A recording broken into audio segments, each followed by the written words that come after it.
Churches constantly say they want the government out of their business. And I would be fine with that as long as it were true the other way around. But apparently that's not the case when it comes to taxpayer money. The US government recently passed the Paycheck Protection Program, PPP, which is a $669 billion with a B loan program designed to help small businesses and self-employed workers stay afloat during the pandemic. That in itself is not a bad thing. Just to overly simplify what it does, the US government is saying we will give your business a loan of up to 2.5 times your average monthly payroll, and you don't have to pay it back as long as most of that money, 75% of it, goes to paying salaries and not rent or utilities. So if you run a dry cleaning business and have a dozen people on your staff, this is a way to pay everybody for a little while, even though you can't have customers in the store right now. The big PPP scandals you may have heard about involve large businesses receiving millions of dollars that they don't really need, like Shake Shack and Ruth's Chris Steakhouses and the LA Lakers, while many actual small businesses were shut out entirely and received nothing at all. Some of those larger companies gave the money back after all the bad publicity. Now here's where it gets interesting. It turns out nonprofit groups, which don't have to pay taxes, are also eligible for the money. And that also kind of makes sense. I mean, charities and advocacy groups also employ a lot of people who are also struggling right now, so I don't mind them getting help either. But here's a different scandal that deserves more attention. Because nonprofit groups are eligible for the PPP money, many religious institutions also applied for the cash. The argument here is that they also employ a lot of people, and they can't hold large in-person services right now, and they can't pass around the collection plate, and so they also need help. As a result, they are scooping up millions upon millions of taxpayer dollars.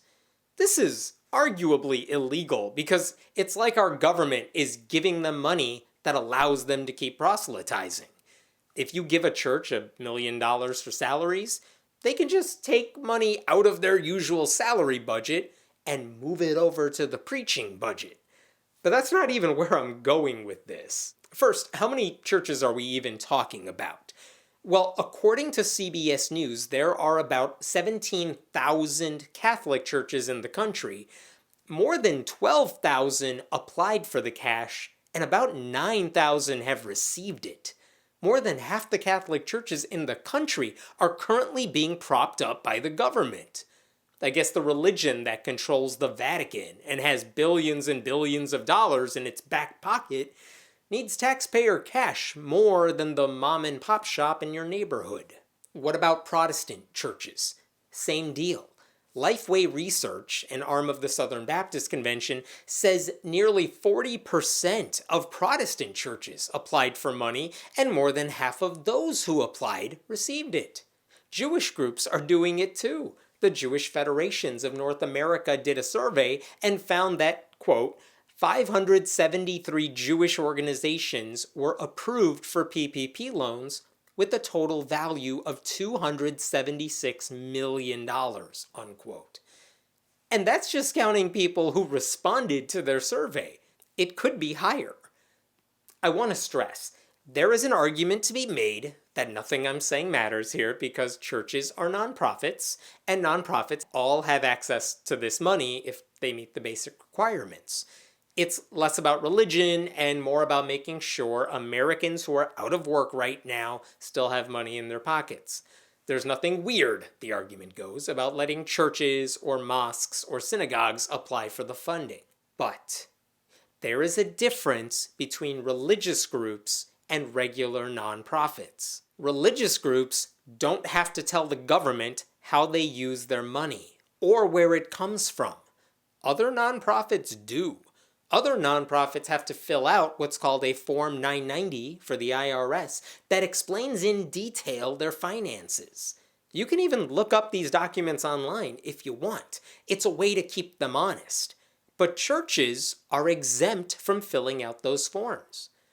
In an alternative universe where the justice system didn't bend over backwards to accommodate faith, and if lawmakers had the guts to do it, this could be a constitutional issue or a problem that could be fixed with proper legislation. But we don't live in that timeline.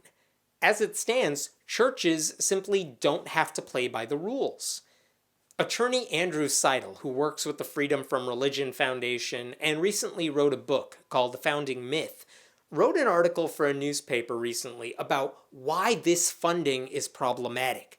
And he pointed out how churches lack financial transparency and accountability. He said there's no way of knowing if the money a church receives is going to its sound technicians and secretaries and janitors, or if it's going into Joel Osteen's pocket or toward paying the mortgage for one of the preachers who openly backs Donald Trump. Andrew also pointed out that churches qualify for this funding, quote, even if they have never registered as a church with the IRS. Receiving these taxpayer funds could be literally both the first and last time the government ever hears of them, unquote. I don't think it's asking too much to ask the government to require all recipients of this funding to be held accountable for it. They should have to explain where the money is going. And if they can't or they won't, then they shouldn't get it. I'm not singling out religious groups here. That's what all nonprofits have to do all the time. It's only churches that don't have to be transparent about this stuff.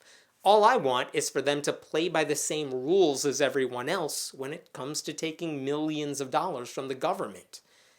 A lot of religious leaders or religious business owners spend a lot of time arguing about why they should be able to ignore whatever the government says. They don't want to provide comprehensive health care to their employees if they run a business because their religion doesn't approve of birth control.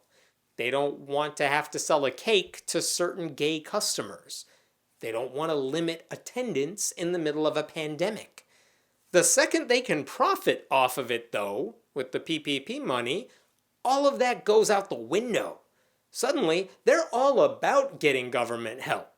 And the Republicans running the government right now are all too happy to give them money without demanding accountability. It's regular business owners who will suffer as a result.